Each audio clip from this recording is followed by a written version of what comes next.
Hello my friends, thanks for joining me today. Today I am working on a special project. I am working with a digital kit. The name of the kit is Baking Bliss, and the kit was created by Angela Kerr. I will have the kit name and Etsy link listed in my description box in case you decide you love it as much as I do and you want to download it. Now there are two reasons that I decided to work with this particular kit. One was because when I saw it and I had been watching Angela's videos, I just fell in love with it. The other reason that I wanted to work with this kit was because we have a friend and her name is Billy Stubblefield, and many of you know her, and she is having a 500 subscriber challenge. The name of her channel is Craft and Cake, and she likes baking. And when I learned that, I knew right away that I had to use this kit and make something for her, and that's what we're doing today. I decided to pull some 12 by 12 papers out of some scrapbook papers that I already owned, and I cut those to an 8.5 by 11 size, and then I put those in my printer, and then I printed the kit out on the blank side of the scrapbook paper, and that way I didn't have any plain sides. Also, the scrapbook paper that I used is pretty thick. It's almost like a cardstock, and the backs were bright white, which was perfect to use for this kit.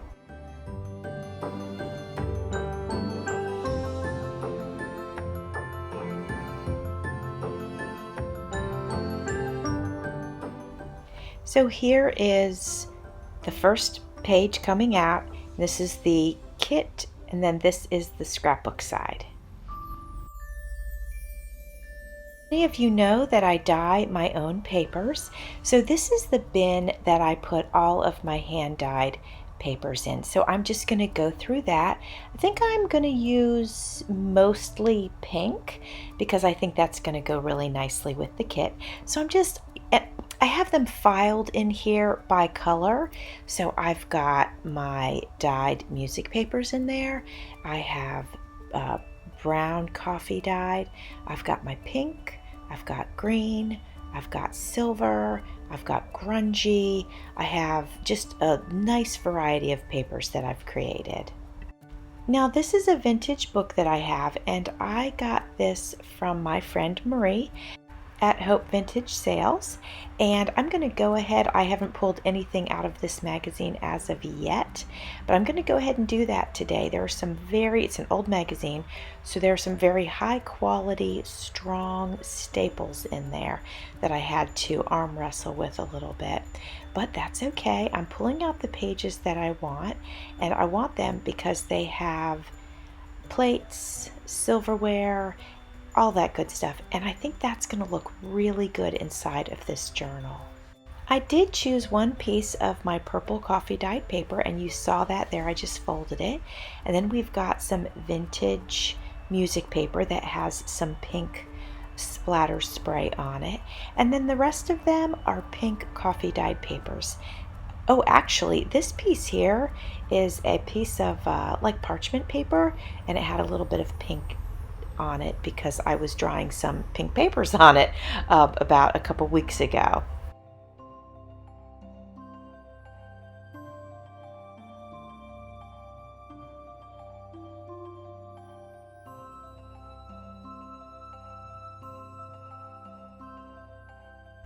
Once I'm done folding them, I will go ahead and decide how I want to lay out the signature. This is going to be a one signature journal, and also, just so that you know, I did not use the entire kit for this journal. I used about half of it, and I love this kit so much that I'm definitely going to be using the other half, and I will probably be printing it out again and using it on more stuff because I adore it. So while I'm deciding on what pages I want where, I wanted to say, if you are new to my channel, thank you so much for checking it out and for being here. And if you are not new to my channel, thank you, thank you, thank you for coming and spending some time with me and checking out my new project.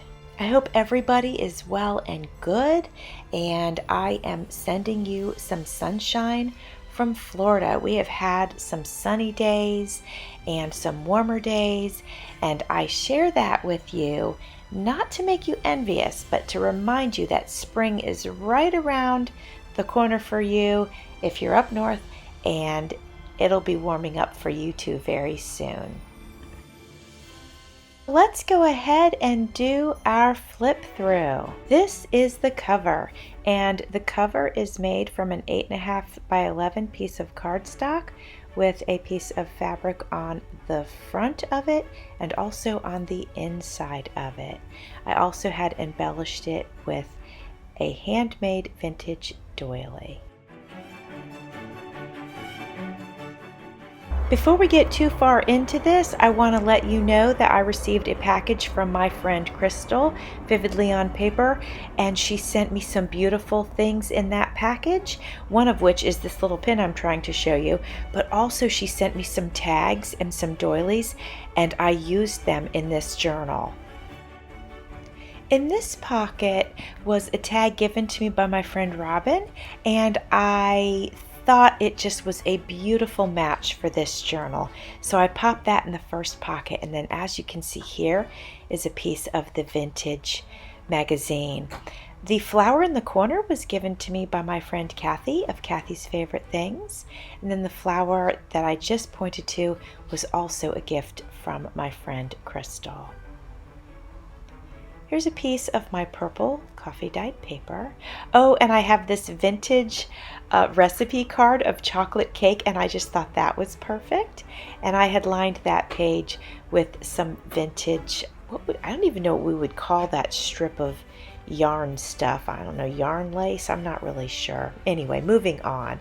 So another tag given to me by my friend Crystal. And this little side pocket, I put some gems on the edge there.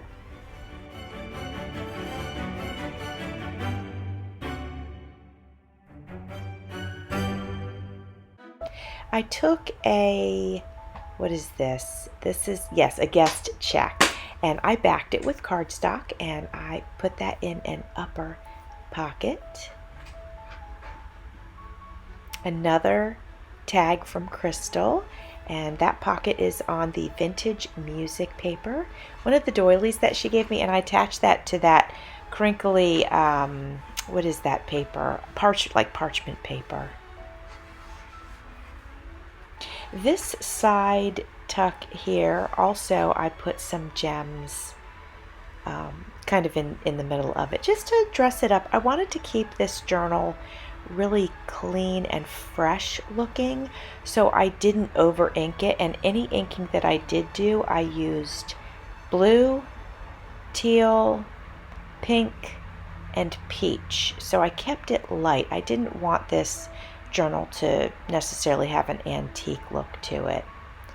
And then here are some, it's just a nice little, some beaded things that I put on the, when you tie the signature in. So I took this little strawberry paper clip and I added a red rose on the back because I don't like it really when they're, cute on one side and then plain on the other. So now it's cute on both sides.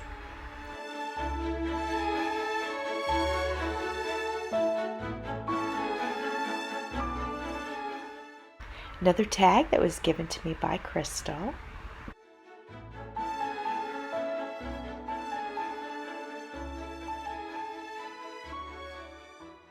Coming up on this page here, I created a masterboard.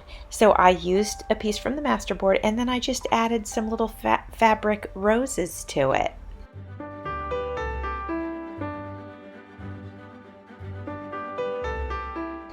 Now this little envelope here was given to me by Crystal, so I just took a little piece of cardstock, and it's plain on the inside so you can journal inside of it, and just slid it in there, and I attached that to the parchment paper as well, along with the doily on the other side. Now this is a vintage piece of paper. I can't remember what that, if that's a message or a receipt. It might be a receipt. Anyway, that is vintage, so I popped that in there.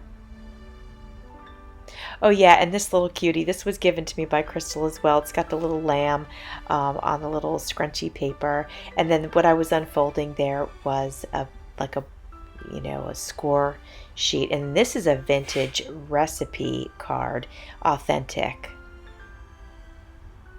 So this little clip had like a diamond on one side, and then I put a rose on the other just to dress it up on both sides. And I just added the paper clips in here just for a little additional embellishment and decoration. Just a nice little pretty card. And actually in the center of that card was a little cluster that Crystal had sent me in a different Happy Mail actually. This is just a little belly band, and it's kind of like I think it's a plain recipe card, so I popped that in there. This says life's a bowl of cherries, and I just thought that would be cute in a baking journal. Now this journal just has a baking theme. It doesn't need to be used for baking. It just has that theme, and it's just so beautiful. Another tag given to me by Crystal, which was so nice. Worked so well with this journal. And that's it, my friends. That is the journal. I hope you enjoyed watching some of the process and the flip through. Thanks for watching. See you soon.